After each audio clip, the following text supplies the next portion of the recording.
The world is not born equal. That was the harsh, immutable truth Izuku Midoriya learned at the tender age of 4. It wasn't taught to him through a textbook or a lecture, but through the cold, clinical glow of an X-ray pinned to a light board in a sterile doctor's office. He remembered the smell of the room, a sharp mixture of rubbing alcohol and stale coffee, and the heavy, oppressive silence that followed the doctor's blunt diagnosis.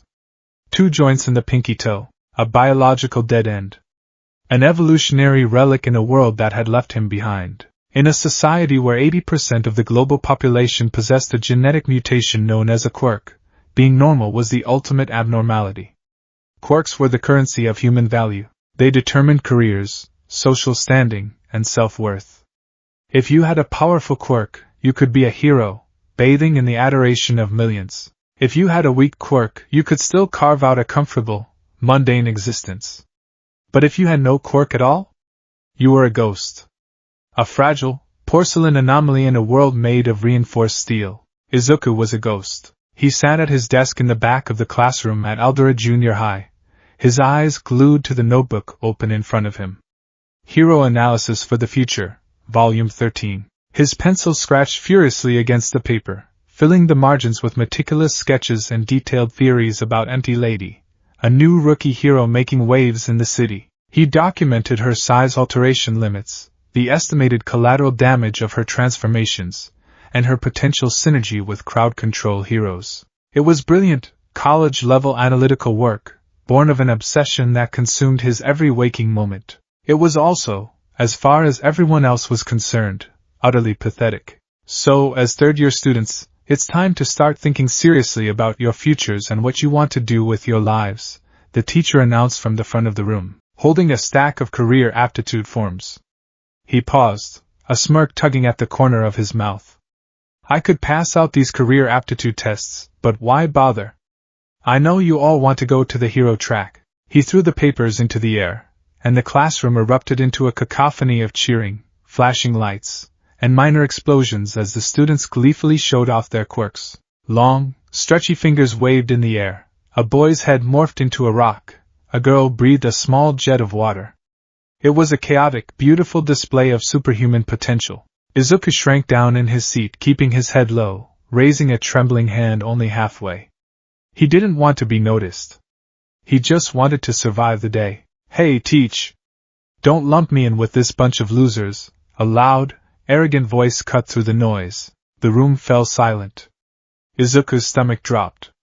He didn't need to look up to know who was speaking. Katsuki Bakugo sat with his feet propped up on his desk, an air of absolute superiority radiating from his relaxed posture. I'm the real deal, Bakugo continued, a feral grin spreading across his face.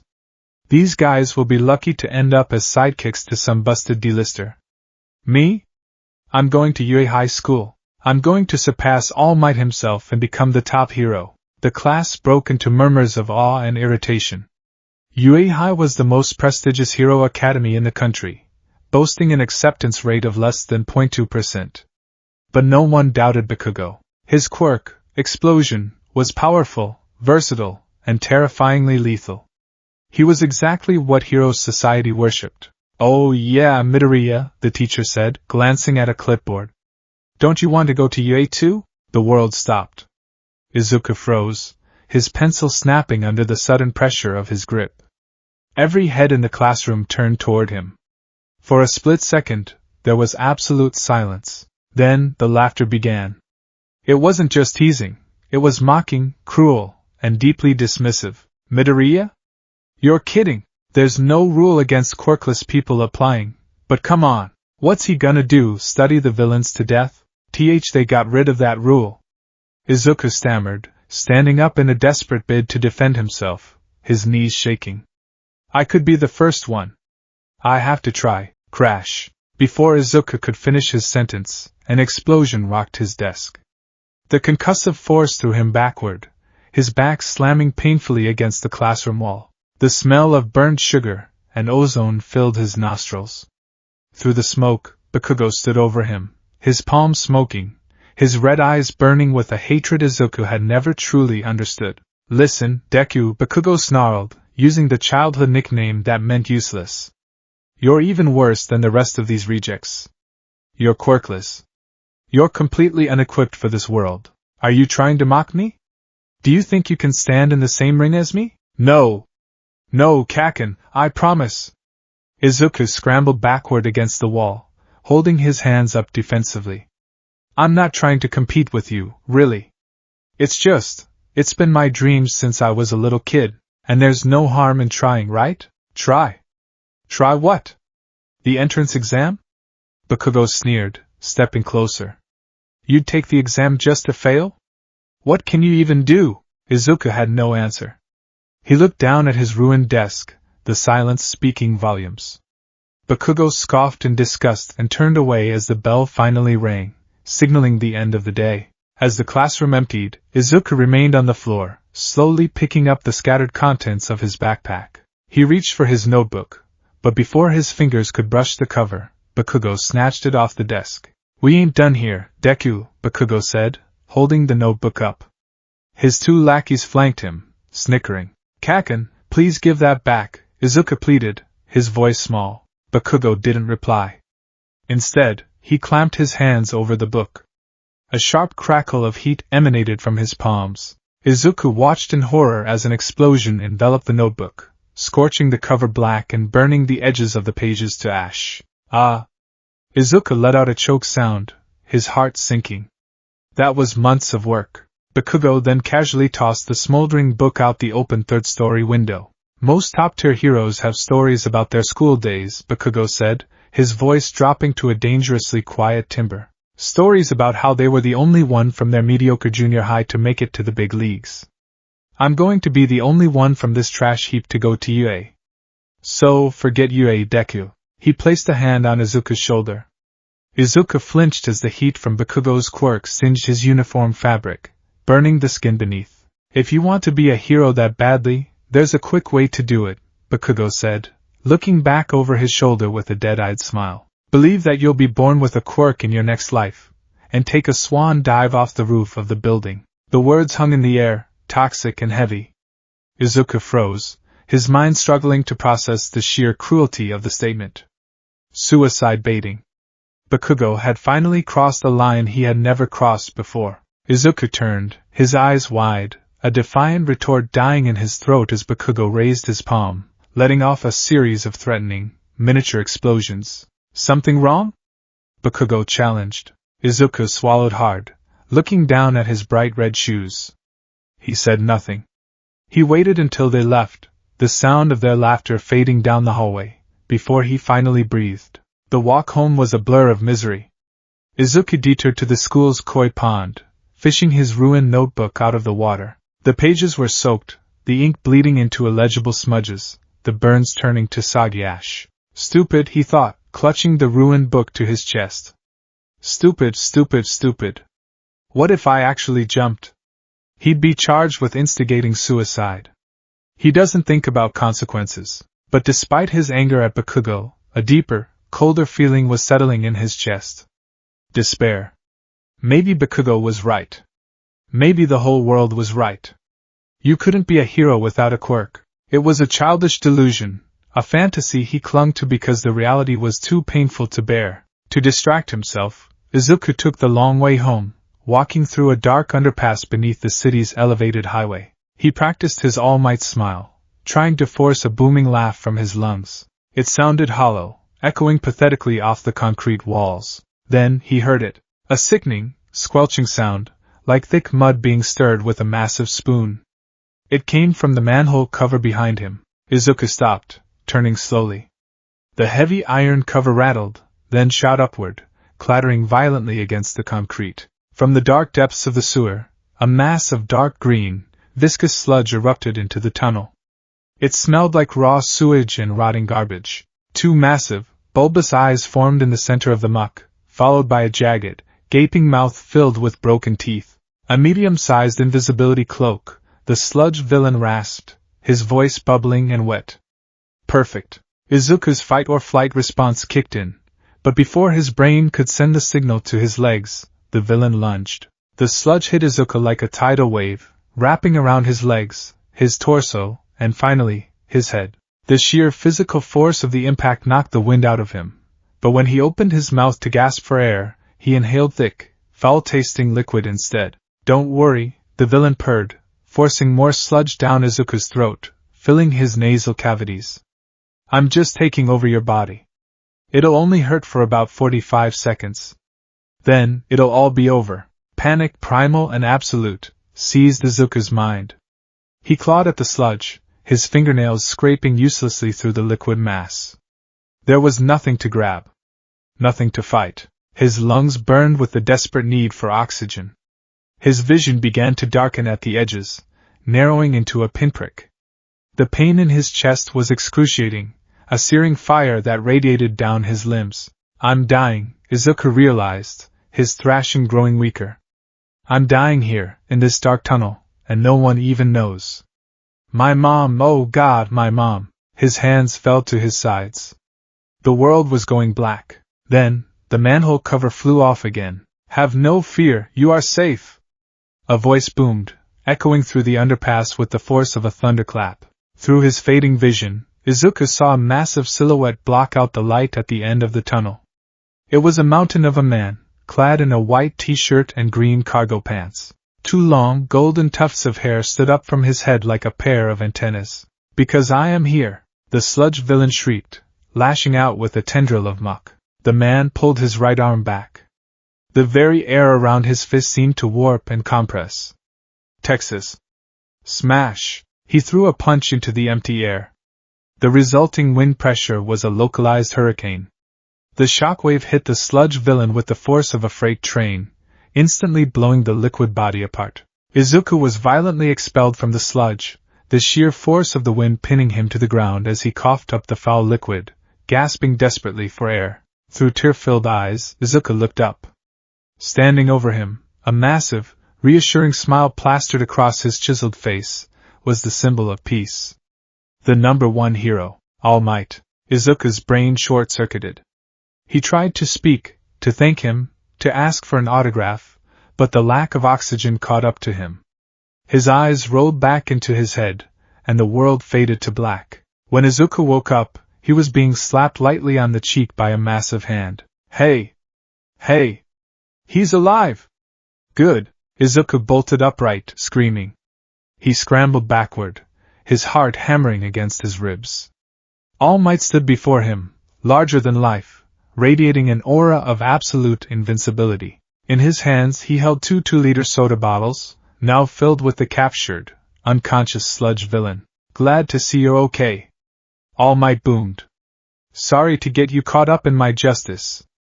I usually don't make mistakes like this, but I was a bit excited on my day off. Anyway, I've captured the evildoer, and I must be off to deliver him to the police. Wait. Izuku scrambled to his feet. Already? But I have so many questions. I need an autograph. He frantically searched for his notebook, finding it on the ground nearby. He flipped it open, only to see a massive signature spanning 2 full pages. He already did it. Thank you so much. This will be a family heirloom. Well, I must be going. All Might crouched, the muscles in his legs bulging impossibly tight, compressing like industrial springs. Stay out of trouble, young man. Wait! Izuku yelled, running forward. He couldn't let him leave. Not yet. He had to ask him. He had to know the answer to the question that had haunted him his entire life. All Might leaped. The force of his jump shattered the concrete beneath him, launching him into the sky at the speed of a missile. But as he soared over the city, he felt a strange, dragging weight on his right leg. He looked down, and his eyes widened in horror. Hey! Let go! All Might shouted, looking at the green-haired boy desperately clinging to his pants, his face flapping comically in the hurricane-force wind of their ascent. Your fanaticism is a bit much. If I let go now, I'll die. Izuku screamed, his eyes squeezed shut. Oh. That's a good point. A few moments later, they landed with a heavy thud on the roof of a 3-story office building.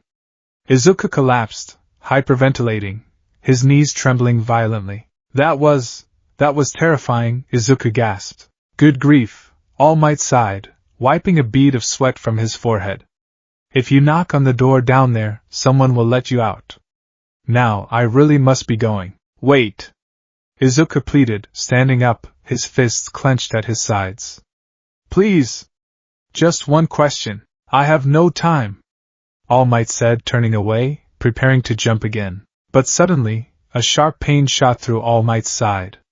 He stopped, grabbing his ribs. Smoke began to pour from his body, his muscular form shuddering. Izuku didn't notice. He closed his eyes, squeezing them tight, and forced the words out of his throat, the words he had been terrified to speak out loud for a decade. Even if I don't have a quirk, can I become a hero? The words hung in the air. Can even someone without a quirk be like you? Izuku opened his eyes, desperation etched into every line of his face. I don't have a quirk. I've never had one. And people think I'm useless. They look at me like I'm nothing. But I want to save people.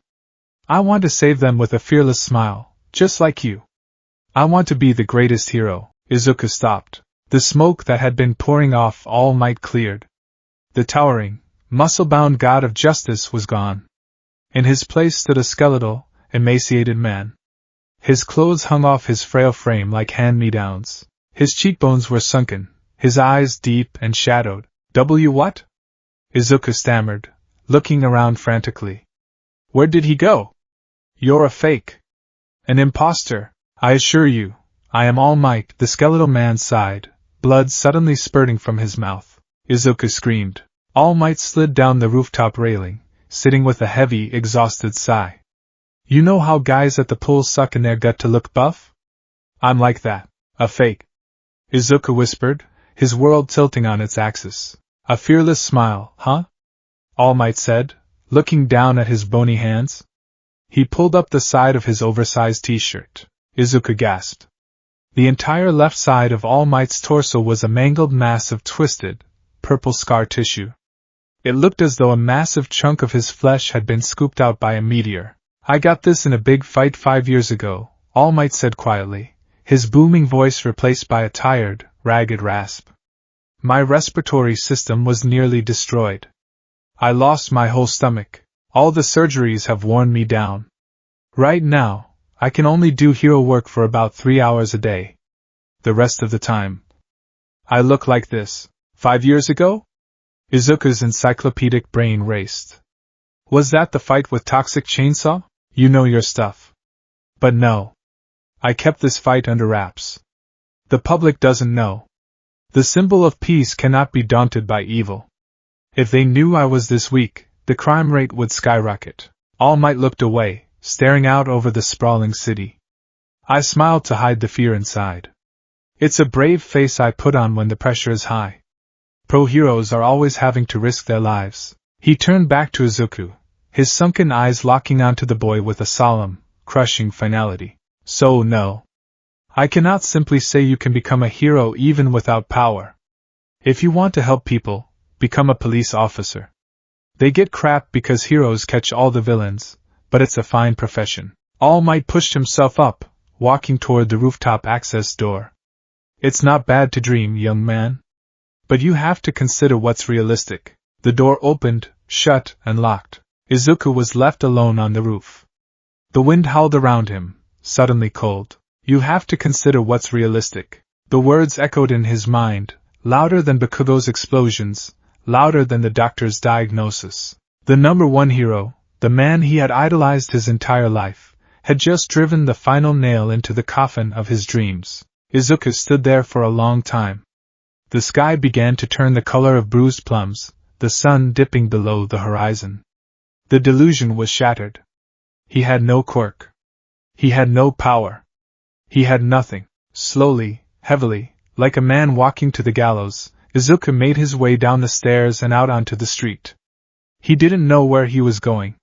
He just walked. His mind was startlingly blank. The obsessive analysis, the manic note-taking, the heroic daydreams, they were all gone, leaving a hollow, aching void in his chest. He was so lost in his emptiness that he barely registered the sound of sirens blaring in the distance, or the thick plumes of black smoke rising into the evening sky. He just put one red shoe in front of the other, drifting like a ghost through the crowded streets. Eventually, the crowd grew too dense to pass. Izuku stopped, blinking, pulling himself out of his stupor. He realized he had wandered into a commercial district. The street was barricaded by police tape. Fire trucks were everywhere, hoses spraying arcs of water into a raging inferno that was consuming a row of shops. An explosion? Izuku thought, his old instincts kicking in for a brief second. Did a villain do this? I should take notes. He shook his head, looking down at his hands. No. Stop it. It doesn't matter anymore. He turned to leave, but a voice from the crowd caught his ear. Why aren't the heroes doing anything? A civilian asked. They can't, another replied. That villain, it grabbed a middle schooler. It's holding him hostage, using his quirk to start the fires. The heroes can't get close. Izuku froze. His blood ran cold. He pushed his way to the front of the crowd, ducking under the police tape, stopping just behind the line of pro-heroes. Death Arms, Kamui Woods, Empty Lady, Backdraft, they were all there, standing around, looking frustrated and helpless. In the center of the inferno, rising out of the cracked asphalt, was the sludge villain. Izuku's breath hitched in his throat. He reached for his pocket, feeling the empty space where the bottles should have been. No. When I grabbed his leg, he must have dropped them. This is my fault. We just have to wait for a hero with a suitable quirk. Death Arms yelled over the roar of the flames. Empty Lady can't fit in this street, and my wood will just burn. Just hold on a little longer, kid. Backdraft shouted. Izuku looked past the flames, squinting through the dense, acrid smoke. He saw the sludge villain's massive, watery body. And inside it, struggling violently, was a boy in an Aldera junior high uniform. The boy whipped his head around, fighting for air. His ash-blonde hair was matted with slime. His red eyes were wide, terrified, and desperate. Katsuki Bakugo. Their eyes met. For a fraction of a second, the explosions, the fire, and the shouting faded away. In Bakugo's eyes, Izuku didn't see the arrogant, cruel bully who had told him to kill himself just hours ago. He saw a child pleading for his life. He saw someone who was drowning on dry land, experiencing the exact same horrific, suffocating agony Izuku had felt under the bridge. The pro-heroes were waiting. The police were waiting. Izuku Midoriya did not wait. Before his brain could process the danger, before his conscious mind could scream at him to stop, Izuku's body moved. His red shoes slammed against the pavement. He broke past the police barricade, sprinting directly into the inferno. Hey! Stop! You idiot! Death Arms screamed, reaching out, but his fingers only brushed the back of Izuku's uniform. Izuku ran. The heat was blistering, singing the hair on his arms, melting the rubber on the soles of his shoes. The sludge villain turned, its massive eyes narrowing. You again? The villain roared.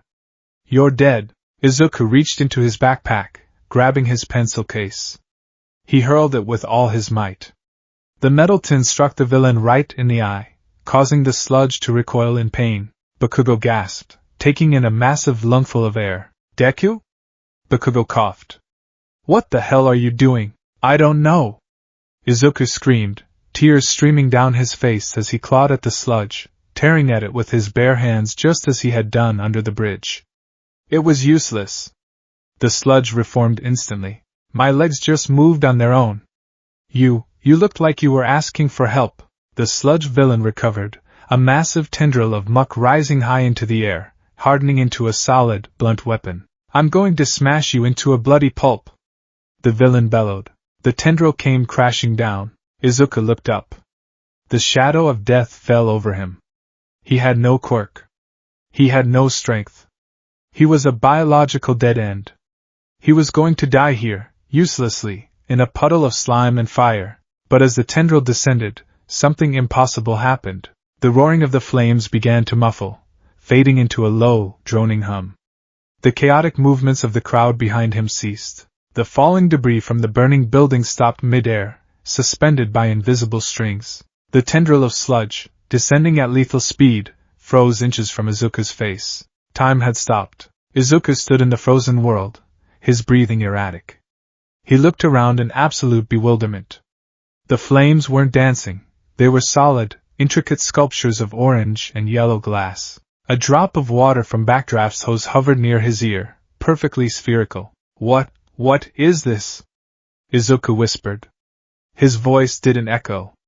It sounded flat, swallowed by the unnatural stillness. Then he heard it. It wasn't a sound, not really. It was a vibration. A low, rhythmic thrumming that resonated in his marrow, syncing with the beating of his heart. Thump. Thump. Thump. A single spark of electricity, crimson red, crackled across the back of his hand.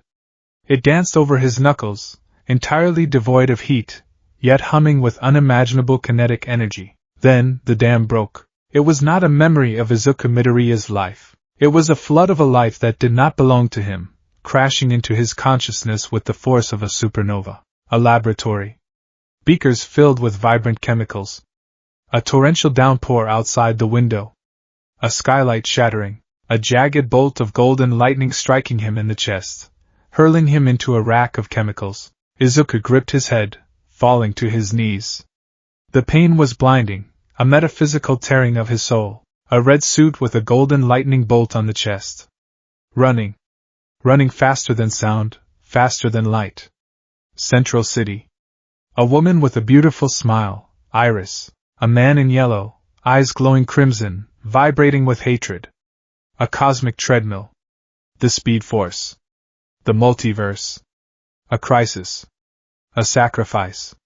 Running until his body disintegrated into energy to save the world. Arg! Izuku screamed, but the sound was trapped in the frozen pocket of time. He wasn't just Izuku Midoriya anymore. He was Barry Allen. The memories overlaid his own, perfectly syncing, two puzzle pieces from different boxes magically locking together. He felt the phantom pain of the lightning strike, the muscle memory of running across oceans, the deep, fundamental understanding of quantum mechanics, friction, and fluid dynamics. He felt the speed force. It wasn't a quirk. It wasn't a biological mutation housed in his genes. It was an extra-dimensional energy field, the cosmic entity that governed all kinetic energy in the multiverse. And for reasons he could not comprehend, in a universe that was not his own, it had chosen him as its conduit.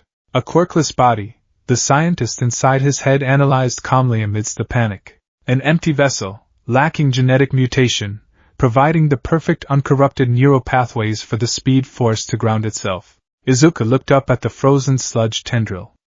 The fear was gone. In its place was a quiet, profound clarity. He knew exactly what he had to do. He had done it 1,000 times before. A voice, echoing from a lifetime away, resonated in his mind. Run, Barry. Run. Izuku stood up. His eyes, usually wide with anxiety, narrowed into a sharp, focused glare. Golden red lightning erupted from his body, violently expanding outward in a dome of crackling energy. The crimson arcs whipped around his torso, dancing across his limbs, singing with the raw power of the cosmos. He didn't need to throw a punch. He just needed to move. Izuku stepped out of the way of the tendril. As he did, time snapped back into reality. Boom! The sound barrier shattered. A deafening sonic boom ripped through the commercial district, shattering every remaining pane of glass on the block. The pro-heroes were thrown backward by the sheer concussive force of the displaced air. The flames were instantly extinguished, blown out like candles in a hurricane. To the naked eye, it looked as though Izuku had simply vanished. A blur of red lightning was the only evidence he had ever been there. Izuku was moving at Mach 3. He ran in a tight, rapid circle around the sludge villain. The villain's eyes darted wildly, entirely unable to comprehend what was happening. Fluid dynamics, the Barry side of Izuku's brain calculated effortlessly. A liquid body held together by surface tension and a localized gravitational center. If I generate a localized cyclonic vortex, the centrifugal force will exceed his surface tension, atomizing his structure while creating a vacuum that deprives him of the oxygen needed for combustion. Izuku accelerated. The wind whipped into a frenzy. A towering, localized tornado of air and red lightning engulfed the sludge villain. What is this? The villain screamed, his voice tearing away in the wind. The sheer force of the vortex began to rip the villain apart. Droplets of sludge were violently pulled away from the main body, splattering against the surrounding walls. The villain's grip on Bakugo loosened. Izuku didn't slow down. He vibrated his hand at superspeed, matching the frequency of the liquid to pass straight through the outer layer of sludge without resistance. He grabbed Bakugo by the collar of his uniform. In a fraction of a millisecond, Izuku pulled Bakugo out of the vortex, sprinting 100 yards down the street, depositing the stunned, soot-covered blonde safely behind the police line. Then, Izuku ran back, skidding to a halt in front of the vortex just as it collapsed. The loss of pressure caused the remaining sludge to violently explode outward in a rain of foul-smelling liquid. The villain was reduced to splatters on the pavement, completely incapacitated. Silence fell over the street. The raging inferno was gone. The villain was defeated. The hostage was safe. And standing in the center of the wreckage, surrounded by dissipating arcs of crimson lightning, was the quirkless boy. Izuku stood panting, his chest heaving. The adrenaline began to fade, and the brutal reality of physics crashed down upon his frail, unconditioned body. The speed force protected him from the friction of the air, but his muscles, bones, and tendons were not built for this kind of kinetic output. Agony, sharp and unyielding, flared in his calves and thighs. He looked down. His iconic, oversized red shoes were gone. The rubber and canvas had completely melted and disintegrated from the friction of his acceleration, leaving him standing in bare, blistered feet on the hot asphalt. The pro-heroes were frozen in shock. Death Arm's jaw hung open. Empty Lady rubbed her eyes, as if convinced she had hallucinated the entire event. In the crowd, Katsuki Bakugo sat on the ground, coughing up smoke, staring at Izuku with a look of absolute, universe-shattering incomprehension. Deku? His mind screamed. He didn't even have a quirk. He moved faster than I could see. He saved me. And hidden in an alleyway just outside the police perimeter, a skeletal man in an oversized t-shirt stood trembling. All Might had arrived moments too late, having pushed his broken body to its absolute limits to try and save the boy he had doomed. He had watched the entire impossible sequence. He had felt the wind pressure of the sonic boom. He had seen the red lightning. What? All Might whispered, blood trickling from the corner of his mouth, his sunken eyes wide with awe. What was that power? In the center of the street, Izuku Midoriya took one step forward. His legs, completely drained of energy, buckled beneath him. As he fell toward the asphalt, the world fading to black for the second time that day, a single, coherent thought pierced through the exhaustion. It wasn't the panic of a quirkless fanboy. It was the calm, resolute certainty of a hero who had finally come home. I am the Flash. Izuku hit the ground, and the crimson lightning faded into the night. The rhythmic, synthetic beeping of a heart monitor is usually a sound that signifies life. But to Izuku Midoriya, as he slowly clawed his way back to consciousness, the sound was agonizingly, excruciatingly slow. Beep. Beep. Between each electronic chirp, Izuku felt as though entire minutes were passing. He could hear the hum of the fluorescent lights overhead, parsing the individual 60 Hz cycle of the alternating current. He could hear the faint, rhythmic swish of blood rushing through the capillaries in his own eardrums. He could feel the coarse weave of the hospital bedsheets against his skin, acutely aware of every single thread of cotton. He opened his eyes. The world was too bright, too sharp, too detailed. He blinked, forcing his brain to process the overwhelming influx of sensory data. As he did, a profound sense of vertigo washed over him, not a physical dizziness, but a psychological one. Who am I? The question surfaced organically, but the answer was a chaotic, swirling vortex. I am Izuku Midoriya. I am 14 years old. My favorite hero is All Might.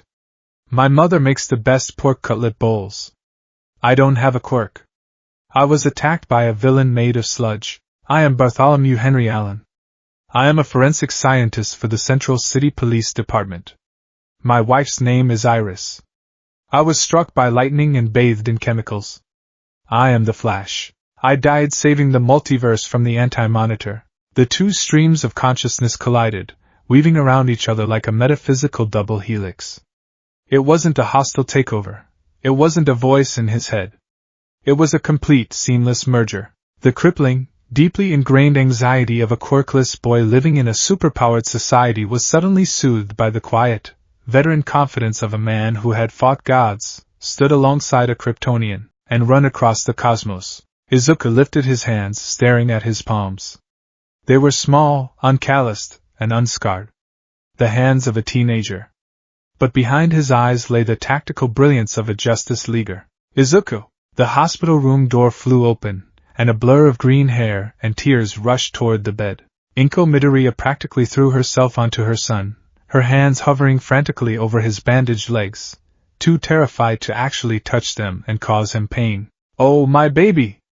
My sweet boy!" Inko sobbed, tears flowing from her eyes in comical, geyser-like streams.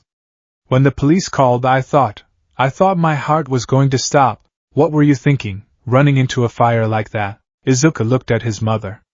The overwhelming rush of love he felt for her was purely Izuku, but the calm, analytical way he observed her distress, noting her elevated heart rate, the slight tremor in her hands, the pupil dilation, was purely Barry. "I'm okay, Mom," Izuku said. Inko stopped crying for a fraction of a second, her breath hitching. She looked at him, really looked at him. Something was different. The stutter was gone. The usual trembling, nervous energy that defined her son's physical presence had vanished. His voice was steady, grounded, and possessed a timbre of maturity she had never heard before. You are?"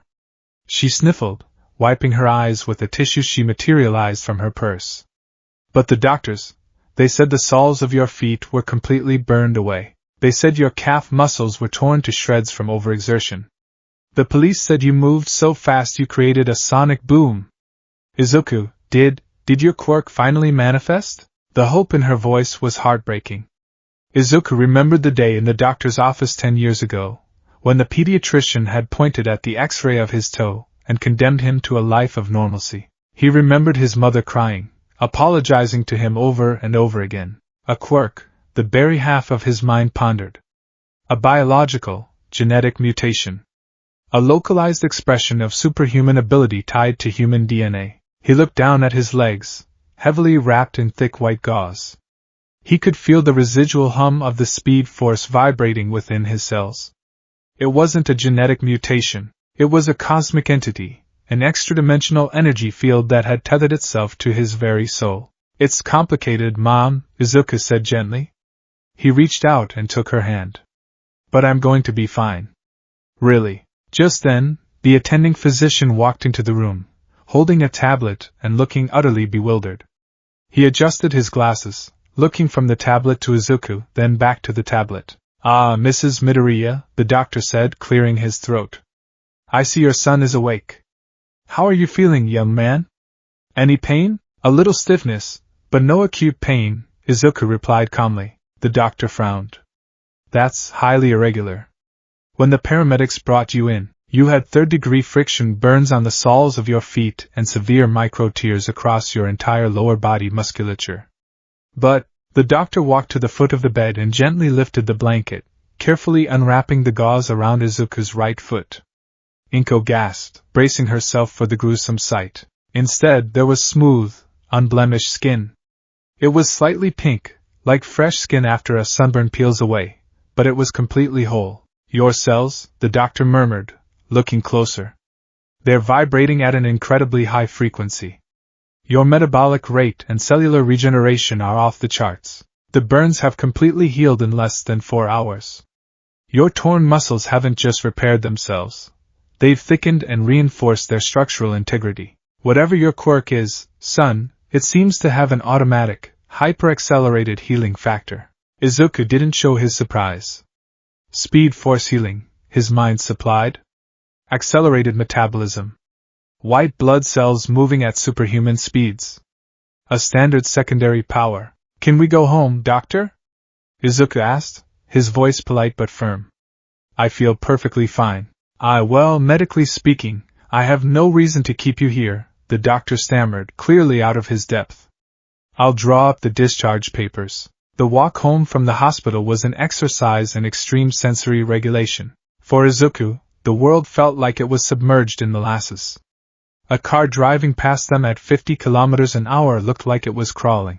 A bird flapping its wings in the sky looked like a stuttering photograph. He had to consciously force his brain to downshift, to suppress the attosecond perception that the speed force naturally granted him, just so he could walk at a normal human pace beside his mother. The evening air was cool, the sky painted in bruised purples and deep oranges as the sun finally dipped below the horizon. Inko chattered nervously beside him, still hovering, still terrified he might spontaneously combust.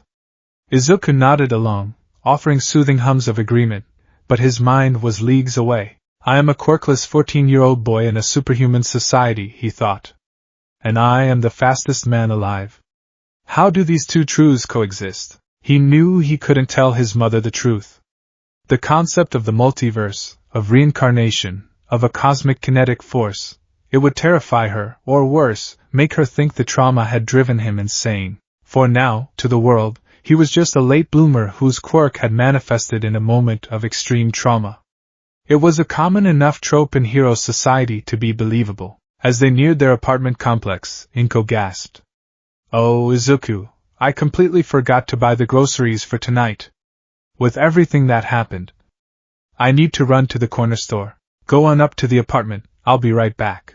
Take your time, Mom. I'll be fine, Izuku smiled warmly. He watched her hurry down the street. Once she was out of sight, he let out a long breath, dropping his shoulders. The emotional exhaustion was beginning to set in. He turned to walk up the path to their building, but a voice cut through the twilight. Hey! Deku! Izuku stopped. Slowly he turned around. Standing beneath the flickering light of a street lamp was Katsuki Bakugo. His hands were shoved deep into his pockets, his posture slouched, but the sheer tension radiating off his body was palpable. His ash-blonde hair was still slightly singed from the sludge villain's fire, and there was a smudge of soot on his cheek. For the first time in his life, Izuku did not flinch when he saw Bakugo. He didn't stutter. He didn't shrink into himself. He just looked at the boy, because that's what Bakugo was to the very side of his brain, a deeply insecure, overly aggressive child. Hello, Bakugo, Izuku said. The use of his actual surname, rather than the childhood nickname Kaken, hung heavily in the air between them. Bakugo's eye twitched. He marched forward, stopping mere inches from Izuku. The scent of burnt sugar and nitroglycerin washed over Izuku, but he didn't blink. He maintained eye contact, his expression completely neutral. Listen to me, you damn nerd, Bakugo snarled, though his voice lacked its usual explosive bravado. It sounded strained. Forced. I didn't ask for your help. You hear me? I was fine. I had that sludge bastard right where I wanted him. You didn't save me. I don't owe you a damn thing. Don't think for a second that whatever freak power you've been hiding all these years makes you better than me. You're still a pebble in my path. You're nothing. He breathed heavily, waiting for Izuku to cower, to cry, to apologize. Izuku just watched him. He saw the micro-expressions on Bakugo's face. The slight tremor in his bottom lip. The defensive posture of his shoulders. Bakugo's entire worldview was built on absolute supremacy. The fact that the lowest person in his hierarchy, the quirkless Deku, had saved his life had shattered his fragile, ego-driven reality. He was lashing out like a wounded animal because he didn't know how to process vulnerability. I've dealt with rogues who throw temper tantrums with cold guns and weather wands, Izuku thought. This is just a teenager with an inferiority complex masked as superiority. I didn't step in to make you owe me, Bakugo, Izuku said, his voice terrifyingly calm, devoid of the familiar subservience. I stepped in because you were dying. I don't care about superiority. I only care about saving people. Bakugo recoiled slightly, as if Izuku had physically struck him. The complete lack of fear in Izuku's emerald eyes was deeply unsettling to him. Whatever! Bakugo yelled, spinning around, unable to maintain eye contact any longer. Just stay out of my way, Deku! He stomped off into the night, his shoulders hunched. Izuku watched him go, a small sigh escaping his lips. He turned back toward the apartment building. I am here! A massive figure suddenly shot out from a nearby alleyway, skidding across the pavement, and kicking up a cloud of dust. All Might stood tall, his legendary smile plastered across his face, his hands planted firmly on his hips. Izuku blinked. Ah. Right. The number one hero. All Might, Izuku said. Before the towering hero could speak another word, a violent cough racked his body. A spray of blood painted the concrete, and in a cloud of thick white steam, the muscle-bound titan deflated. When the steam cleared, the skeletal, emaciated form of Toshinori Yagi stood in his place, wiping blood from his chin with the back of his hand. Young Midoriya, Toshinori rasped, his sunken blue eyes locking onto Izuku.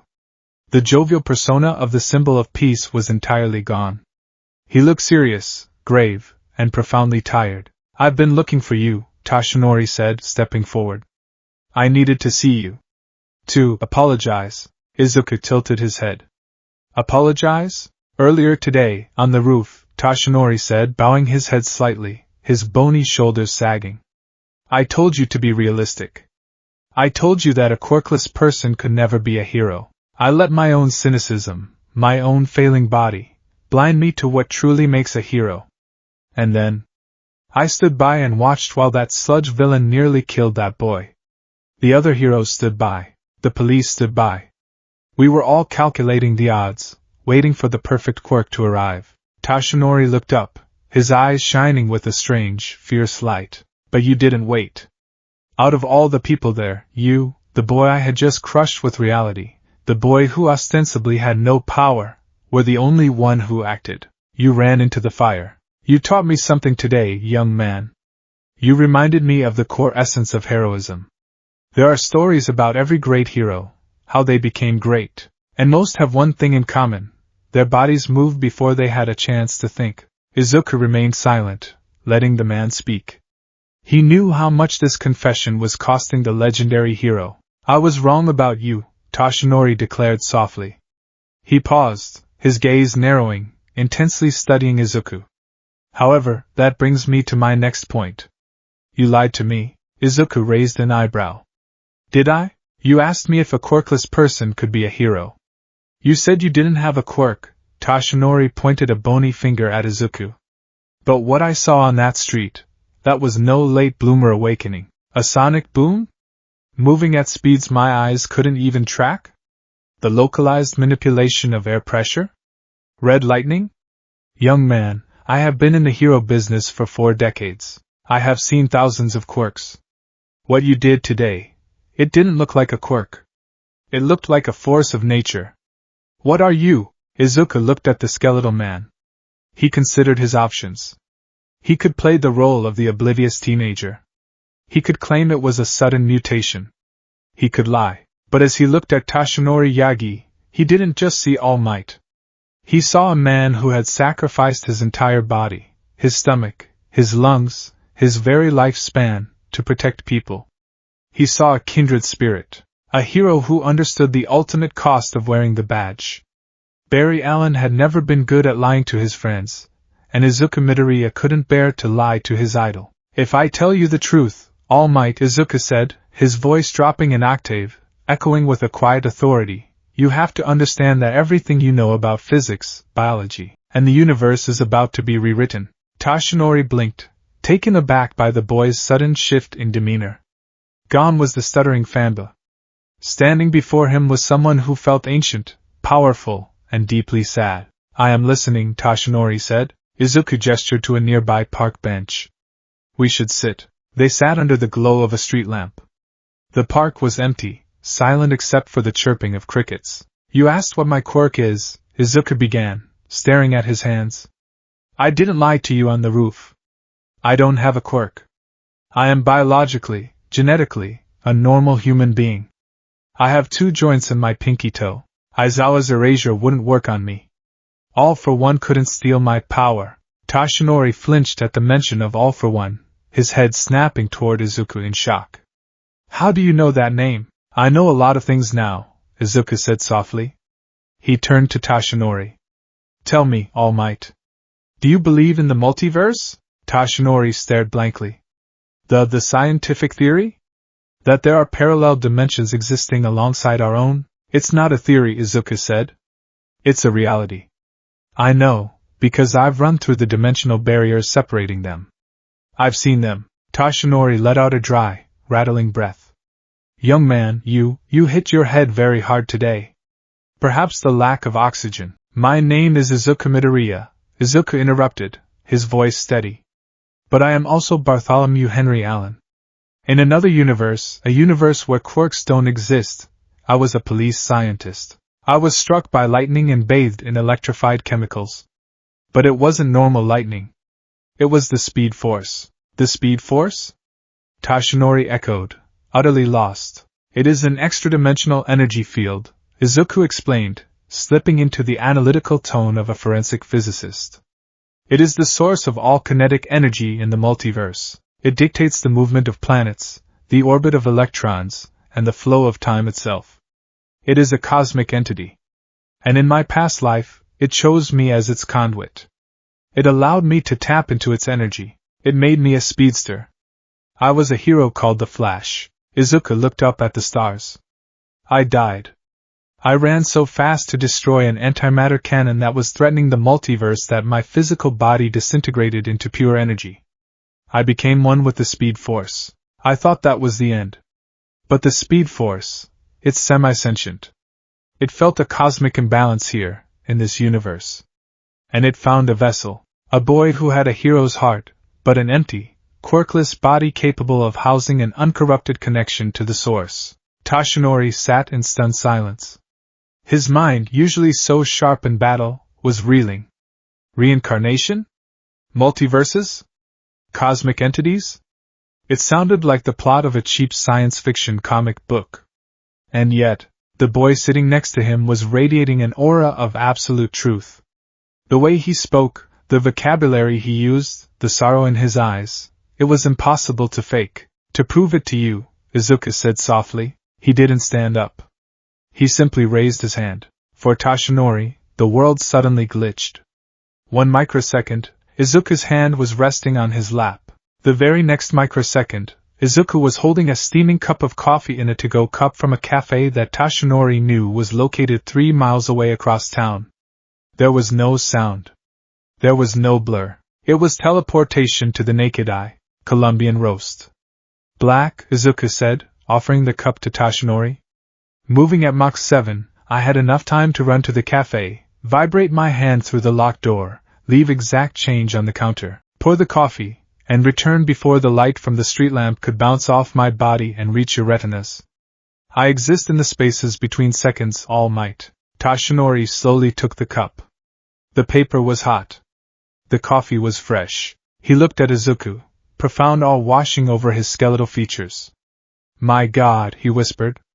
You truly are something else entirely. I am Izuku, he reiterated, a soft, sad smile returning to his face. I still love heroes. I still want to go to Yui High School. I still want to save people with a smile. But I also have the memories, the skills, and the power of a veteran hero from another world. Tashinori took a sip of the coffee, letting the scalding liquid ground him in reality.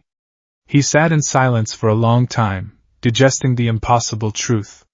Finally, a small, genuine smile touched his lips. Well, Tashinori said, a spark returning to his sunken eyes. This certainly complicates my original plan. But it doesn't change it. Your plan? Izuku asked. I came here to find you, young Midoriya, because I wanted to deem you worthy of inheriting my power. Izuku blinked. For a moment, the Izuku half of his brain took over. Inherit your power? But quirks are genetic. You can't just pass them down like a family heirloom. Under normal circumstances, yes, Tashinori chuckled. But my quirk is special.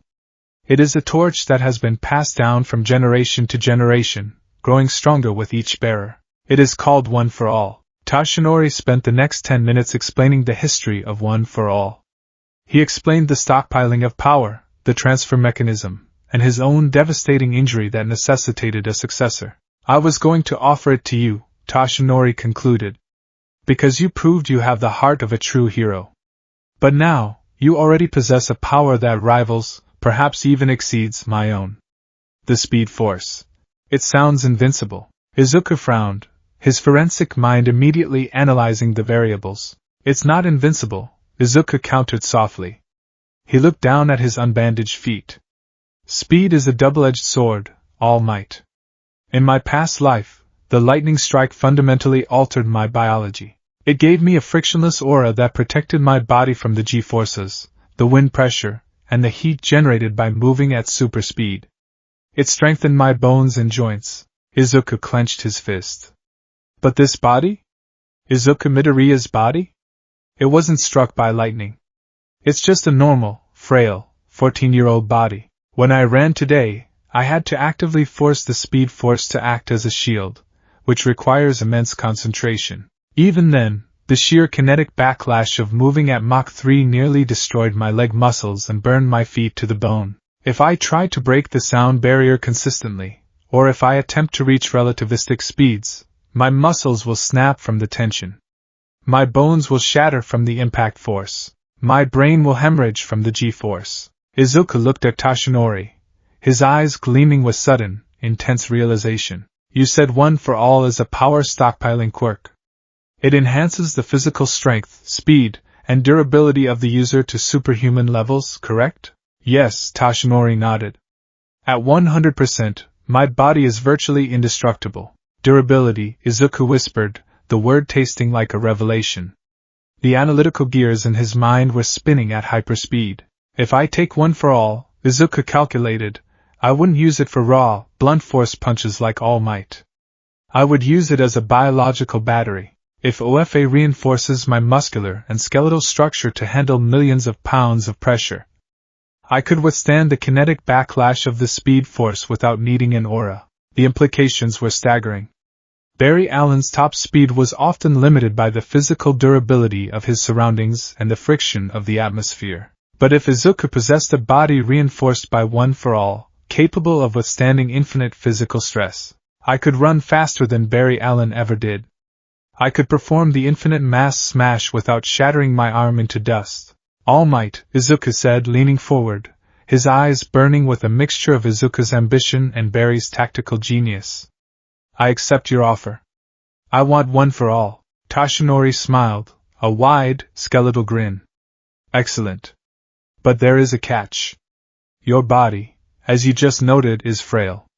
If I gave you one for all right now, your limbs would pop off from the sheer energy. You need a vessel capable of holding the power. We have 10 months until the UA entrance exam. We begin training tomorrow. The next morning, at 5 a.m., the air over Dagoba Municipal Beach Park was thick with fog and the stench of rotting garbage. The beach, once a beautiful stretch of coastline, had become an illegal dumping ground for the city.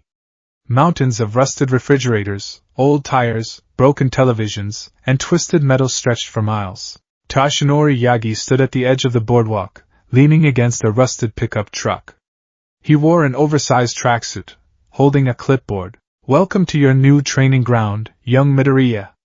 Toshinori announced as Izuku jogged up, wearing a simple gray sweatsuit. Hero work isn't just about fighting villains, it's about community service. Your task for the next 10 months is to clean this entire beach.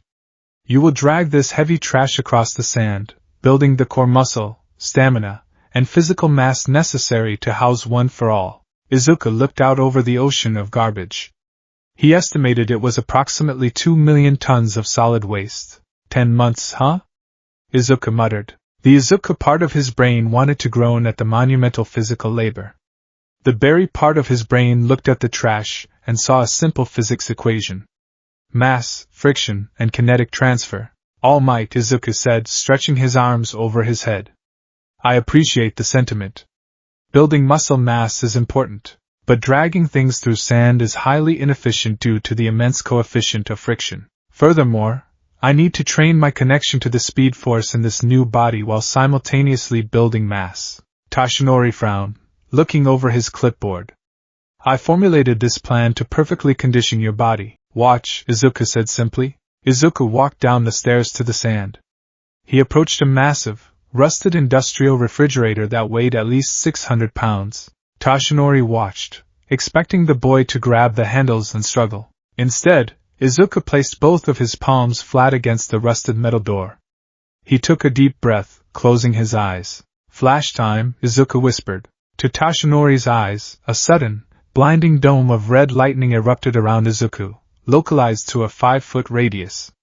The air hummed with a violent, buzzing frequency, like a swarm of angry hornets. Izuku didn't push the refrigerator.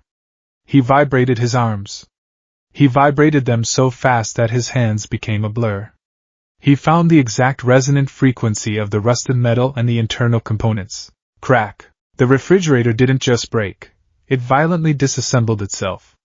The rust shook loose, the metal panels popped off their hinges, the heavy compressor motor dropped to the sand. Within 3 seconds, the 600-pound unmanageable block of trash had been broken down into 20 neat, manageable, 50-pound pieces. Before the pieces could even settle into the sand, the red lightning flared. Whoosh! Toshinori flinched as a gust of wind hit him.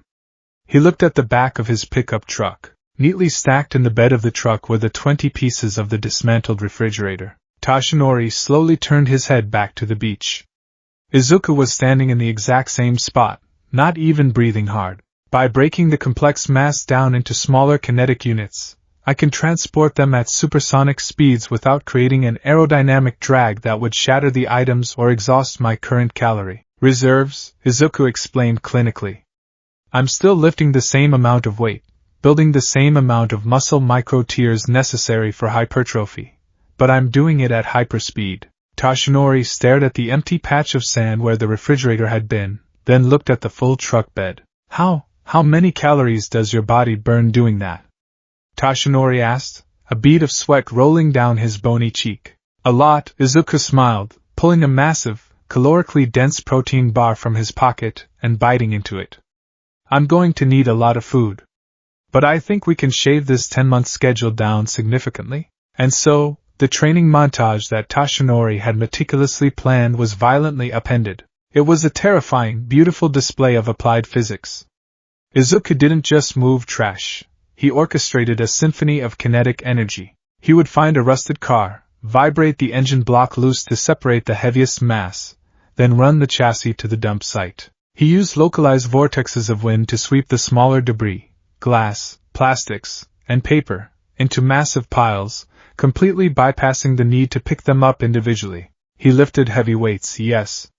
He pushed himself to the absolute limit of his unenhanced physical biology. He ran on the sand to build his calves, he hauled engine blocks on his back to build his core. But he did it all while tapping into the speed force. When his muscles tore from lifting, the hyper-accelerated healing of the speed force repaired them overnight, weaving the muscle fibers back together thicker, denser, and stronger. He was experiencing months of physical conditioning in a matter of days. He was eating 10,000 calories a day, gallons of milk, dozens of eggs, massive bowls of rice and beef, just to keep his metabolism from cannibalizing his own fat stores. Toshinori could do nothing but sit on the hood of his truck and watch in awe.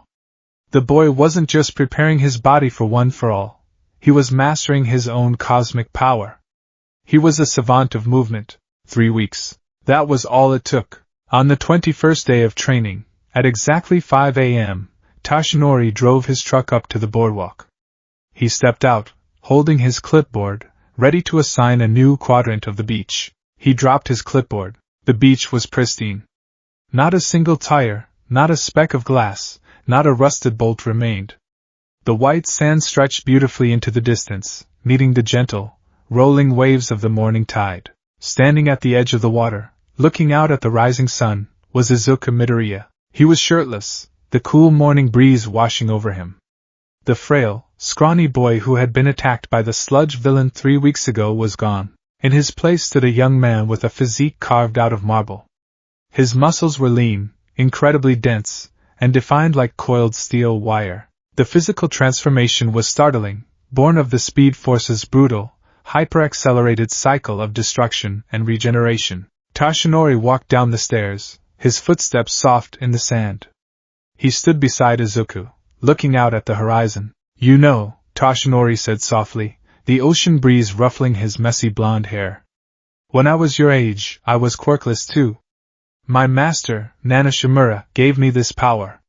She told me I had to earn it. I cleaned this beach in 10 months. I thought I set a record. He turned to Izuku, a proud, profound smile on his skeletal face. You did it in 3 weeks. You are an anomaly, young Midoriya. A miracle. Izuku turned to him, his emerald eyes reflecting the rising sun. I am ready, All Might. My body is dense enough. The muscle fibers are reinforced. I can house the power. Toshinori nodded. He suddenly bulked up in a cloud of steam, assuming his muscular all-might form. He reached up to his head, plucked a single strand of golden hair, and held it out to Izuku. There are many legends about how quirks are transferred, All Might boomed, though his voice was soft with reverence. But the truth is far less glamorous. In order to inherit my power, you must consume a part of my DNA. Izuku looked at the hair. The Izuku half of his brain grimaced. Gross. The berry half of his brain simply accepted the biological necessity of the transfer mechanism. Eat this, All Might said, holding the hair forward. Izuku didn't hesitate. He took the hair, placed it in his mouth, and swallowed it dry. Now what? Izuku asked, coughing slightly. Now, we wait for your digestive system to break it down and integrate the genetic sequence into your bloodstream. Usually takes 2 to 3 hours, All Might said, deflating back into his skeletal form with a heavy sigh. 2 to 3 hours for a normal metabolism, Izuku corrected softly. He closed his eyes.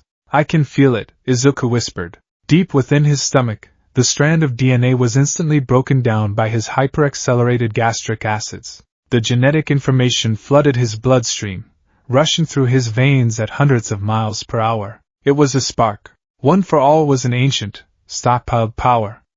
It was raw, unbridled biological energy, passed down through 8 generations of heroes, gathering strength, waiting to be unleashed. It was a sun waiting to go supernova. As One for All bloomed within Izuku's chest, it collided with the speed force. The collision of the two energies was catastrophic and beautiful. The biological mutation of One for All recognized the cosmic entity of the speed force not as an enemy, but as an amplifier. The speed force recognized One for All as the ultimate physical battery, a dense core of kinetic potential. They did not fight. They merged. Izuku gasped, his eyes flying open. His emerald irises were suddenly glowing with an intense, blinding light. Young Midoriya! Tashinori yelled, stepping back as the air around the boy began to violently distort. The heat radiating off Izuku was intense enough to turn the damp sand beneath his feet to glass. Normally, when One for All activated, it produced arcs of green, crackling electricity. Normally, when the speed force activated, it produced arcs of crimson-red lightning. As Izuku let out a guttural roar, throwing his head back, an explosion of power tore through the beach. But the lightning that erupted from his body was neither purely green nor purely red. It was a brilliant, blinding, golden red. The arcs of lightning were thick, heavy, and thrumming with a bass frequency that vibrated in Tashinori's chest cavity. The air pressure dropped so rapidly that the clouds above them were sucked down into a localized cyclone. Izuku floated a few inches off the ground, the golden red energy weaving around him like a halo. He wasn't just vibrating, he was humming with the power of 2 lifetimes, 2 universes, 2 legacies of absolute heroism. He raised his hand and clenched his fist. The lightning surged, condensing into his arm. He could feel the infinite durability of One for All reinforcing his bones, coating his muscles in an impenetrable armor of stockpiled energy. He could feel the speed force, no longer restricted by a frail human body, revving up like a cosmic engine finally unleashed from its restraints. The pain of friction was gone. The fear of his muscles snapping was gone. He was boundless. Izuku lowered his arm, his feet touching the glassified sand. The golden red lightning slowly receded into his skin, leaving a faint, warm glow in his eyes. He looked at Tashinori, who was staring at him with a mixture of terror and absolute awe. How does it feel? Tashinori managed to whisper. Izuku looked out at the ocean, a calm, resolute smile spreading across his face. Fast, he said. The alarm clock didn't wake him. Izuku Midoriya had already been awake for 3 hours. To a speedster, sleep was a complicated affair.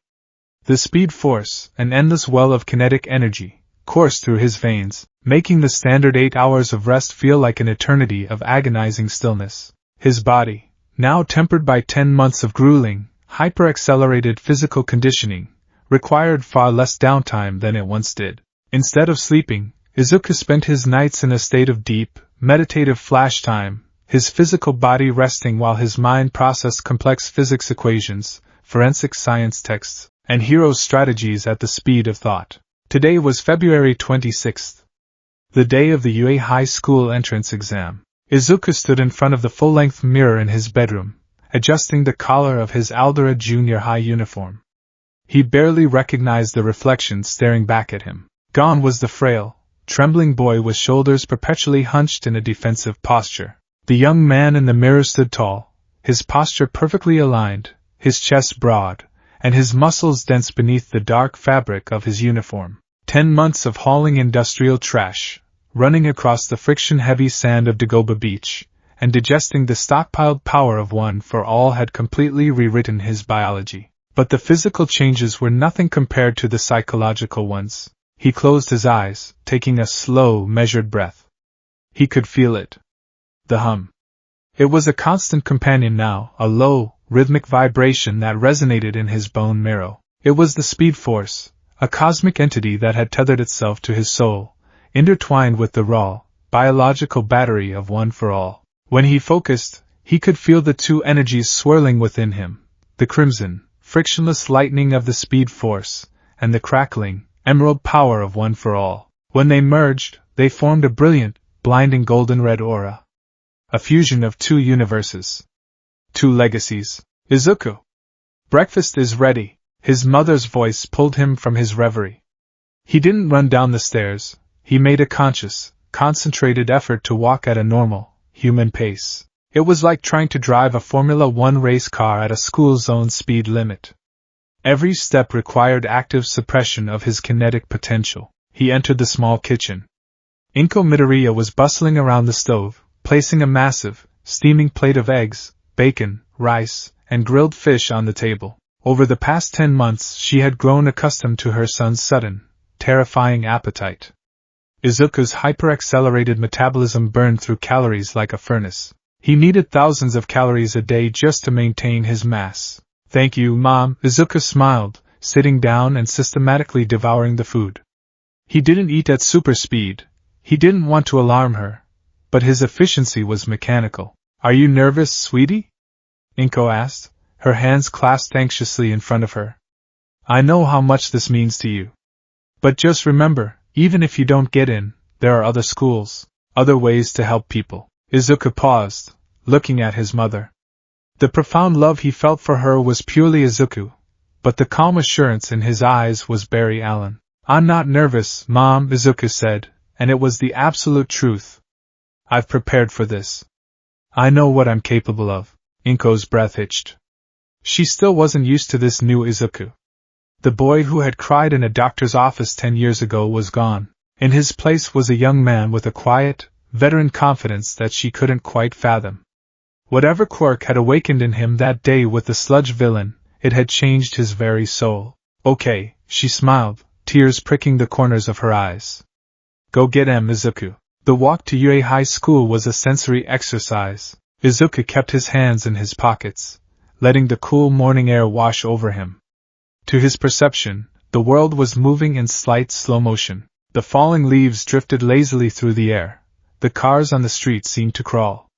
He was constantly analyzing. He calculated the wind resistance, the structural integrity of the pavement beneath his feet, the exact trajectory of a bird flying overhead. It was a side effect of Barry Allen's forensic genius merging with his own analytical mind. As the massive, H-shaped glass structure of UA High School came into view, Izuku felt a brief spike of Izuku's native excitement.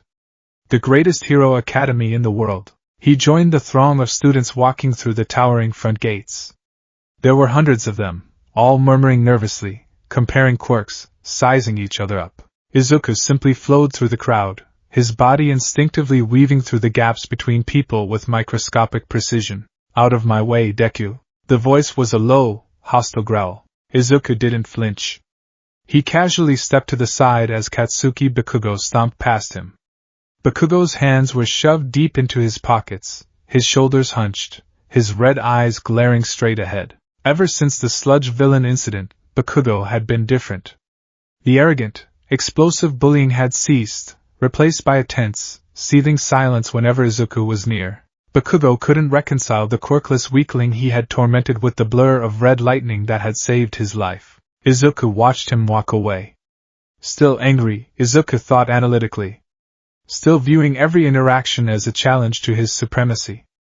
He'll struggle with the cooperative aspects of hero work. Dismissing Bakugo from his mind, Izuku turned his attention back to the massive entrance.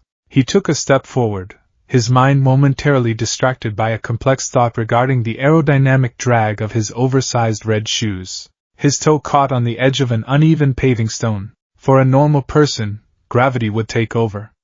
They would pitch forward, flail their arms, and hit the concrete in roughly 0.6 seconds. For Izuku Midoriya, 0.6 seconds was a lifetime. As he began to fall, Izuku let out a soft sigh and consciously slipped into flash time. The world around him instantly froze.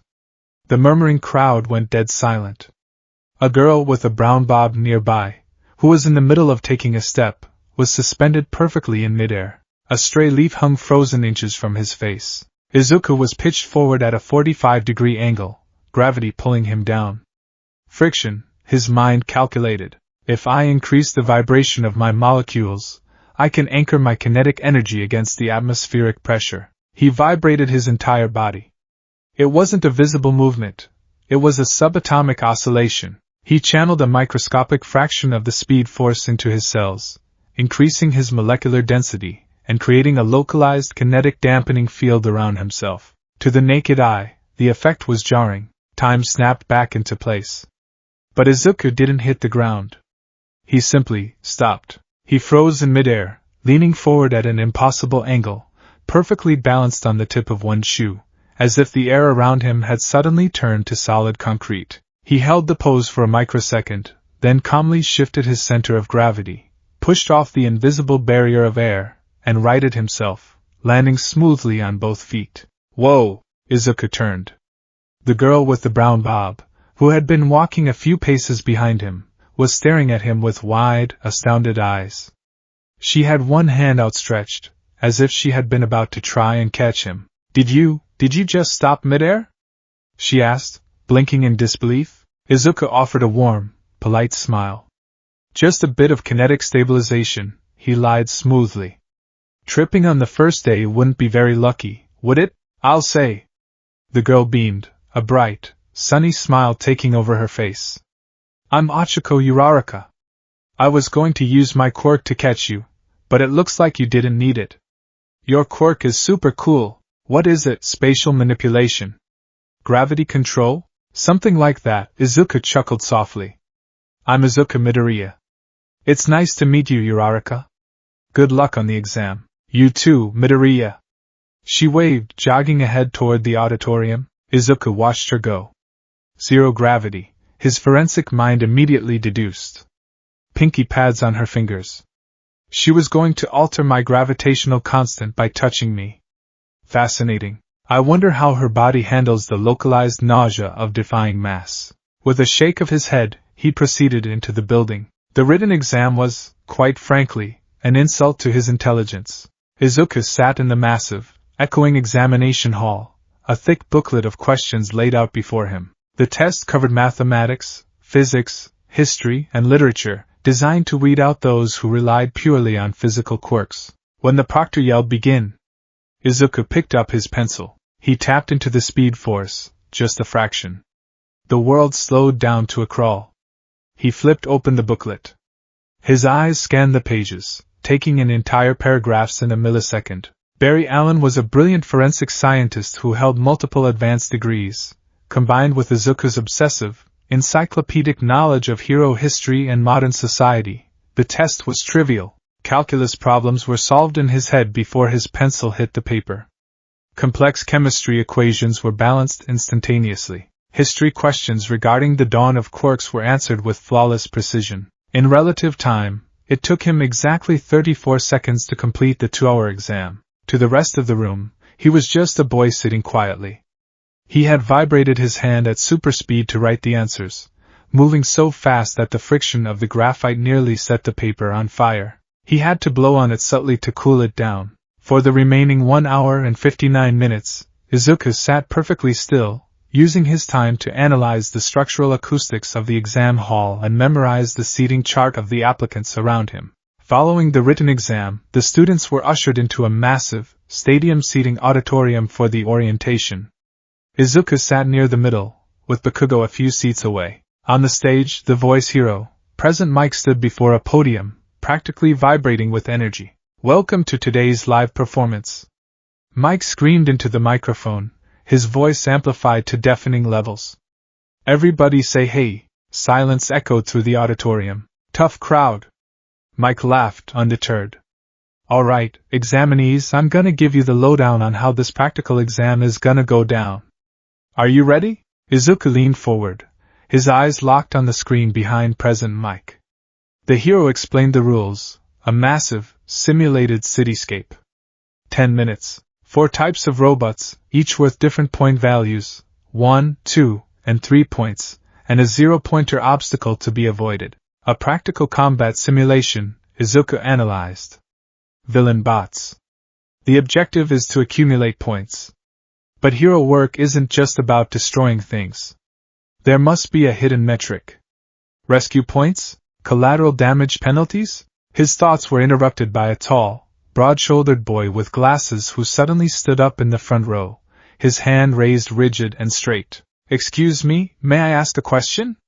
The boy shouted, his voice booming with authority. A spotlight instantly illuminated him. Hit me! Mike pointed. On the handout, there are clearly 4 types of villains. If this is a misprint, then UA, the most prominent school in Japan, should be ashamed of that foolish mistake. The boy then turned around, his glasses flashing as his eyes scanned the crowd. He pointed directly at Izuku. And you! The boy with the curly green hair. Izuku blinked, slightly surprised. You've been emitting a low-frequency hum for the past 10 minutes. It is incredibly distracting. If you think UA is a pleasure trip, then you should leave immediately. The auditorium broke into a low murmur, several students turning to look at Izuku. Bakugo scoffed from his seat. Izuku looked down at his right hand. He had been absent-mindedly tapping his pencil against his desk. But because he was nervous about the practical exam, he had been tapping it at Mach 2. The microscopic vibrations were emitting a subtle, high-pitched frequency that only someone with exceptional hearing, or someone sitting very close, could pick up. Instead of panicking, stuttering, and shrinking under the spotlight like the old Izuku would have, he simply stopped tapping the pencil. He stood up, his posture relaxed, and met the boy's intense gaze with a calm, friendly smile. My apologies, Izuku said, his voice carrying clearly without a microphone, perfectly modulated. I was processing the structural diagrams of the robots on the handout, and lost track of my kinetic output. It won't happen again. Thank you for pointing it out. He bowed slightly, a gesture of absolute, disarming politeness, and sat back down. The tall boy with glasses was utterly derailed. He had expected a confrontation, an apology born of fear, or a defensive retort. Instead, he was met with the quiet dignity of a professional. I see, the boy stammered, his rigid posture faltering for a moment. Well, thank you for your cooperation. He turned back to President Mike. All right, settle down. Mike laughed, stepping in. Examinee 7111, the 4th robot is a 0-pointer. Think of it as a massive obstacle. My advice? Run away from it. Now, that's all from me. Plus ultra. The applicants were divided into different testing centers to prevent friends from cooperating. Izuku found himself standing before the towering, imposing gates of Battle Center B. The gates were large enough to accommodate a jumbo jet, leading into a sprawling, hyper-realistic replica of a city district. Hundreds of students milled about in front of the gate, stretching, psyching themselves up, and showing off their quirks. Izuku spotted Uraraka near the front, taking deep breaths, and the tall boy with glasses, who was currently doing rigid, robotic leg stretches. Izuku stood at the very front of the pack, perfectly still. He was wearing his dark green tracksuit, heavily modified by his mother with friction-resistant materials at his request. He didn't stretch. He didn't bounce on his toes. He simply closed his eyes and listened. He reached out with his mind, feeling the ambient kinetic energy of the crowd. He felt the latent, immense power of One for All resting in his chest like a sleeping dragon. But more importantly, he felt the speed force. He let it trickle into his cells, feeling the familiar, comforting hum of the extra-dimensional energy. Golden red, he thought. Let's stick to the red for now. No need to reveal the battery unless necessary. Right, let's start. President Mick's voice boomed from the observation tower above. The massive steel gates began to slowly groan open. What's wrong? There are no countdowns in real battles. Run, run, run! The crowd of students gasped, hesitating for a fraction of a second as their brains processed the sudden start. The boy with glasses immediately activated the engines in his calves. Uraraka prepared to sprint, but Izuku was already gone. To the students standing behind him, there was a deafening crack like a whip, followed by a violent gust of wind that blew several applicants off their feet. Where the green-haired boy had been standing, there was nothing but a lingering trail of crimson lightning crackling in the air, fading into ozone. By the time the fastest applicant in the crowd crossed the threshold of the gate, Izuku Midoriya was already 3 miles deep into the Mach City. He was moving at Mach 1.5, well below his top speed, but more than enough to render him completely invisible to the naked eye. The world around him was frozen. He ran up the side of a glass skyscraper, pausing vertically at the 10th floor to get a bird's-eye view of the arena. 3-pointer to the north. 2 1-pointers in the alleyway. A 2-pointer emerging from the sewer grate. His mind calculated instantly. Izuku pushed off the glass, entering a freefall before kicking off a street lamp and launching himself toward the 3-pointer. It was a massive, tank-like machine with heavy treads and twin missile launchers on its shoulders. The robot's sensors, operating on standard electronic frequencies, didn't even register Izuku's approach. Izuku landed silently on the robot's armored chassis. He didn't pull back his fist. He didn't channel the raw, bone-shattering power of One for All. He didn't need to punch it. A solid object is 99.9% empty space. Izuku recited the old physics axiom in his head. Electrons repelling each other create the illusion of solid matter. If I matched the vibratory frequency of the metal, he vibrated his right hand. It became a blur of flesh and red lightning, humming with an intense, localized frequency. He thrust his hand straight down. It didn't smash the metal. It simply slipped through the thick steel armor plating as if it were water. Izuku felt the cold, strange sensation of passing through dense matter. He pushed his hand deeper, locating the central processing unit hidden behind inches of reinforced plating. He stopped vibrating his hand for a microsecond, just long enough to grab a handful of essential wiring, and then phased his hand back out, ripping the wires free. The 3-pointer's optical sensors flickered and died. The massive machine slumped forward, completely disabled, without a single explosion or loud noise. 3 points. Time elapsed, 4.2 seconds. Izuku blurred away. For the next 5 minutes, the battle center B arena became a ghost town of inexplicable robotic failures. Applicants would turn a corner, preparing to fight a 2-pointer, only to find the machine already slumped against the wall, its internal circuitry scrambled, a faint smell of ozone hanging in the air. Izuku moved like a phantom. He didn't destroy the city. He didn't cause massive explosions. He operated with surgical, terrifying precision. He encountered a group of 3 1-pointers aiming at Uraraka.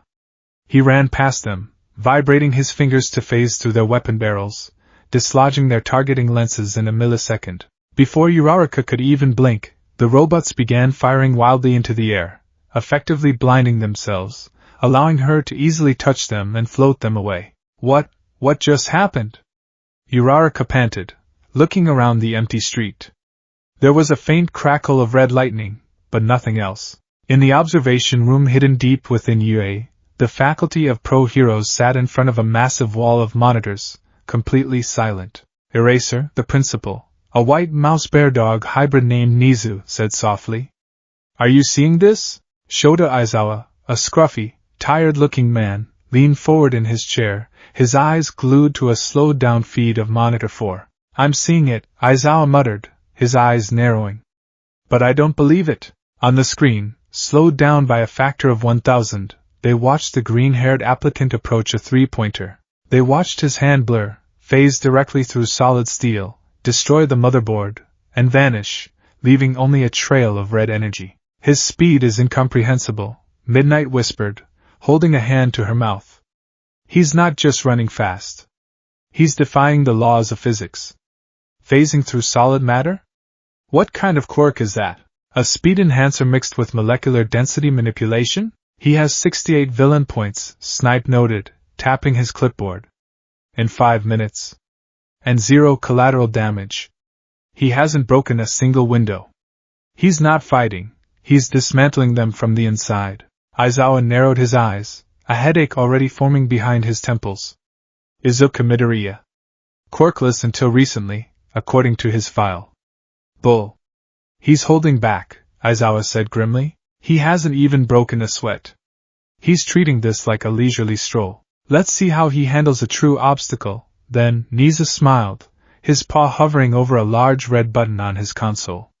It's time to test their true mettle. Niza pressed the button. Izuku was standing on top of a traffic light, having just disabled his 30th robot, bringing his point total to a comfortable 82. He was about to take a breather when the ground violently shook. It wasn't a tremor. It was an earthquake. A shadow fell over the mock city. Izuku looked up, his eyes widening slightly. Smashing through the buildings at the far end of the street was a machine of incomprehensible scale. The zero-pointer. It was the size of a skyscraper, a lumbering behemoth of steel, gears, and destructive intent. Its massive treads crushed entire city blocks into dust. Izuku thought. The obstacle. Instantly, the other applicants began screaming and running in the opposite direction. It was a natural, logical response. The robot was virtually indestructible and offered 0 points. Fighting it was suicide. Izuku prepared to run as well. He could easily clear the blast radius in less than a second. Ow! The cry was faint, barely audible over the grinding gears of the behemoth, but Izuku's hyper-tuned hearing caught it. He entered flash time, the world slowing to a halt. He scanned the street below the towering robot. Through the dense cloud of suspended dust and falling debris, he saw her. Uraraka. Her leg was pinned beneath a massive chunk of concrete that had fallen from a destroyed building. She was looking up in absolute terror as the zero-pointer's massive foot descended, aiming directly for her sector. Izuku's mind raced, calculating the variables at the speed of light. Variable 1, I run in, grab her, and run out. Calculation. To move her out from under the debris and clear the blast radius of the descending foot, I would need to accelerate to Mach 4 from a standstill. Because she does not have the speed force aura, the sudden g-force of that acceleration would snap her cervical spine, instantly killing her. I cannot carry her at that speed without a kinetic dampener. Variable 2, I phase her out. Calculation. I have never phased another human being before. If my vibratory frequency is off by a fraction of a hertz, I could fuse her molecules with the concrete, killing her instantly. Too risky. Variable 3, I destroy the robot. Izuku looked up at the descending mass of thousands of tons of steel. To destroy something that massive, he couldn't just scramble its circuitry. He needed absolute, overwhelming kinetic destruction. He needed mass. He needed one for all. If I use 100% of one for all, my unenhanced body will shatter. But if I use one for all to reinforce my body, and channel the speed force through the stockpiled mass. It was a theoretical physics equation he had never tested. A fusion of infinite mass and relativistic speed. The infinite mass smash. Izuku didn't hesitate. Time resumed. He didn't spark red. He roared, clenching his fists. The sleeping dragon in his chest awakened. The immense, stockpiled power of one for all flooded his veins, instantly reinforcing his skeletal structure, hardening his muscles into impenetrable armor. Then, the speed force ignited. A blinding, explosive pillar of golden red lightning erupted from Izuku's body. The sheer energy output was so intense that the asphalt beneath his feet instantly melted into slag. In the observation room, the monitors tracking Izuku's energy output flared bright white, alarming the faculty. What is he doing? Aizawa yelled, standing up. He's not running away. Back in the arena, Izuku vanished. He didn't run along the ground. He ran toward a collapsing skyscraper to his right. He hit the falling glass facade at Mach 3, his feet generating so much friction that the glass instantly turned to plasma. Defying gravity entirely, Izuku ran straight up the side of the falling building, a streak of golden red lightning cutting through the sky. When he reached the apex of the falling structure, right at the eye level of the zero-pointer's massive head, he leaped. Izuku soared through the air, completely engulfed in the golden red aura. The air around him began to warp and compress, burning with a searing blue light as the oxygen ignited from the friction. Stockpiled mass times supersonic velocity equals absolute destruction, Izuku calculated. He pulled back his right arm. He channeled 100% of One for All into his fist, using the speed force to bind the volatile energy together, keeping his arm from exploding outward. Infinite mass. Izuku screamed, his voice tearing the air. He threw the punch. Smash! His fist didn't just hit the robot. It hit the very fabric of the air in front of the robot. The impact was cataclysmic. A sonic boom of unimaginable magnitude ripped through the arena. The sheer kinetic force of the punch, the equivalent of a small nuclear warhead, hit the zero-pointer's head. The impenetrable steel armor didn't buckle, it vaporized. The shockwave tore through the machine's superstructure, instantly obliterating the upper half of the robot in an explosion of golden-red energy and shredded metal. The shockwave didn't stop there. It parted the clouds above the mock city, creating a massive, circular clearing in the sky. Down below, the applicants were thrown violently to the ground by the wind pressure. Uraraka squeezed her eyes shut as the shockwave washed over her, the immense sound rendering her temporarily deaf. In the observation room, the shockwave rattled the blast doors. The pro-heroes stared at the monitor, completely stunned into silence. All Might, standing in the back of the room in his skeletal form, clenched his trembling fists, tears welling in his eyes. You did it, my boy. You mastered it. High in the sky, Izuku began to fall. The adrenaline began to recede, and the brutal, unforgiving reality of physics caught up with him. He had calculated that One for All would reinforce his body enough to withstand the punch. He was partially right. His arm didn't explode into a shower of gore like it would have without the speed force, but it was still broken. Badly. The kinetic backlash of delivering an infinite mass smash without a proper frictionless aura had overwhelmed his physical limits. As Izuku plummeted toward the earth, he looked at his right arm. The sleeve of his tracksuit was entirely burned away. The skin of his arm was charred raw from the plasma heat, and the bones inside were shattered into dozens of pieces. The pain was absolute, blinding agony. I can't slow my descent with this arm, Izuku thought, his vision blurring. If I hit the ground at this speed, I'll die. He squeezed his eyes shut, trying to tap into the speed force to generate a wind cushion, but the pain broke his concentration. He was falling too fast. Suddenly, he felt a soft slap across his cheek. Izuku opened his eyes. Uraraka was floating next to him in midair, having used her quirk on herself and a piece of debris to launch upward. She slapped him again, using her quirk on him. Instantly, the terrifying pull of gravity vanished. Izuku became weightless. Release! Uraraka cried out, pressing her fingers together. They both dropped the last 10 feet, tumbling onto the pavement. Uraraka immediately rolled over and threw up, severely nauseated by exceeding her quirk's weight limit. Izuku lay on his back, staring up at the parted clouds. His right arm was a mangled, agonizing mess. But he was alive. And Uraraka was safe. Time's up. Present Mix's voice echoed across the ruined city. The exam was over. Slowly, the other applicants began to creep out from their hiding spots, staring in absolute awe at the smoking, headless ruins of the zero-pointer, and then at the green-haired boy lying on the ground. He destroyed that thing with one punch, a random student whispered. What kind of quirk is that? He was moving like lightning earlier, and now super strength. Izuku ignored them. He focused his breathing, gritting his teeth against the pain. He could feel the speed force reacting to the trauma. Deep within his cells, his hypermetabolism was kicking into overdrive. Steam began to rise from his ruined arm. Out of the way, out of the way. A small, elderly woman in a nurse's outfit pushed her way through the crowd, leaning on a large syringe-shaped walking stick. Recovery girl, UA's legendary healer. You lot, give him space. She scolded, kneeling beside Izuku. She took one look at his arm and her eyes widened behind her visor. Good grief, boy. What did you do? The bones are pulverized, and these are third-degree plasma burns. It's healing, Izuku grunted, sweating profusely. Recovery girl leaned in closer. Her jaw dropped. The steam rising from his arm wasn't from the heat of the punch, it was rapid cellular mitosis.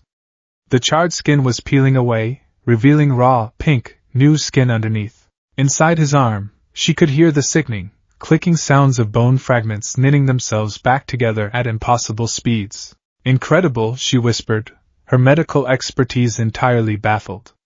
Your cellular regeneration is operating at a superhuman frequency. Your body is burning massive amounts of energy to repair the damage in real time. She knew if she left it alone, he would heal in a few hours.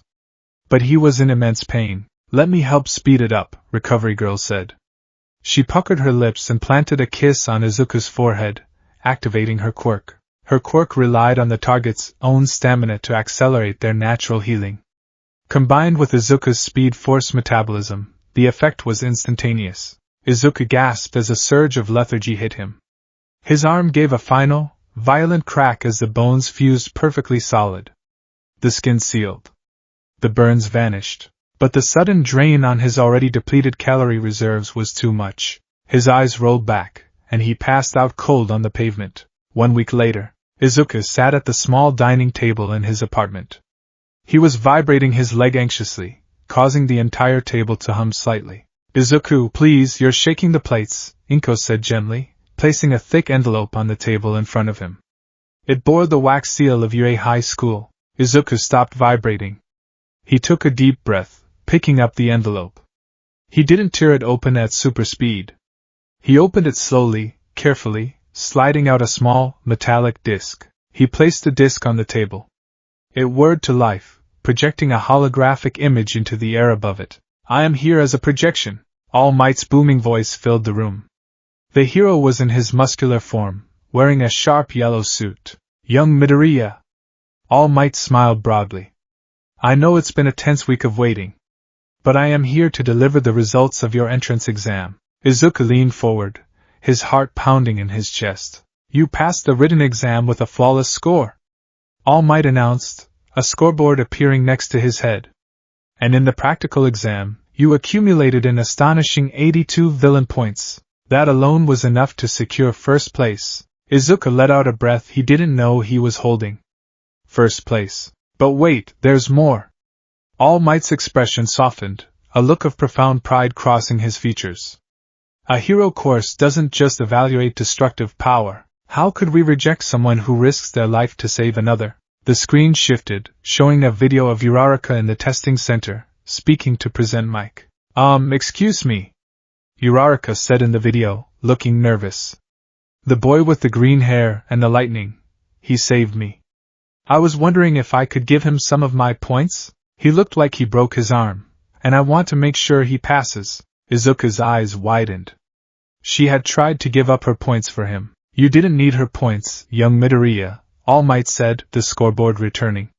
Because there was a hidden metric.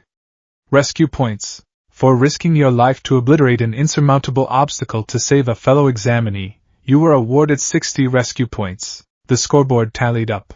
Izuku Midoriya, 142 points. It was a score that shattered every record in UA history. All Might pointed directly at the camera, his eyes burning with an intense, fiery conviction that Izuku knew was meant just for him. Come, young Midoriya, All Might declared.